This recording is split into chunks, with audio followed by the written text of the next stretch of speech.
பிரபல மலையாள நடிகர் திலீப் சங்கர் சடலமாக ஓட்டல் அறையிலிருந்து மீட்கப்பட்ட சம்பவம் கேரள திரையுலகில் பரபரப்பை ஏற்படுத்தியுள்ளது.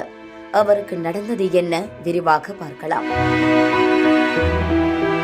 அம்மா இறைத்தே, பஞ்சாக்னி, சுந்தரி போன்ற டிவி சீரியல்களில் நடித்து புகழ் பெற்றவர் பிரபல மலையாள நடிகர் திலீப் சங்கர்.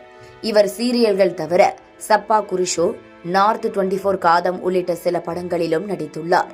50 வயதான இவர் தனது திறமையான நடிப்பின் மூலம் தனக்கென தனி ரசிகர் பட்டாளத்தையும் கொண்டுள்ளார்.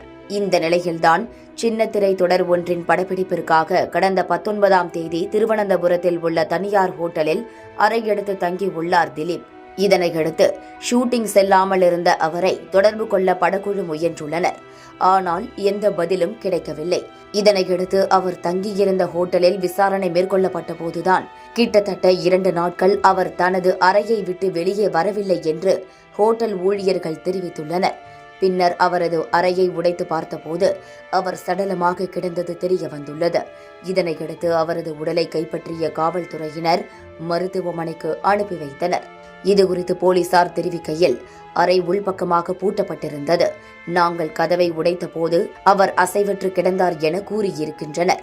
இந்த மரணம் 2 நாட்களுக்கு முன்பு நடந்ததாக கூறப்படுகிறது. பிரேத பரிசோதனை அறிக்கையின்படி மரணத்திற்கான காரணம் உள் இரத்தப்போக்கு மற்றும் கீழே விழுந்த பின்னர் தலையில் ஏற்பட்ட காயத்தின் விளைவாக இருக்கலாம் என்று தெரிவித்துள்ளனர். சில நாட்களாகவே அவருக்கு உடல் நல பாதிப்பு இருப்பதாகவும் கூறப்படுகிறது. முதற்கட்ட விசாரணையில் அவரது மரணத்தில் சந்தேகப்படும்படி எதுவும் இருப்பதாக தெரியவில்லை என காவல்துறையினர் தெரிவித்துள்ளனர். இருந்தாலும் அவர் மரணம் மர்ம மரணமாக கருதப்படுவதால் அது தொடர்பாக போலீசார் தீவிர விசாரணை நடத்தி வருகின்றனர். ஹோட்டல் மற்றும் அதனை சுற்றியுள்ள சிசிடிவி கேமராக்களை ஆய்வு செய்தும் விசாரணை நடந்து வருகிறது.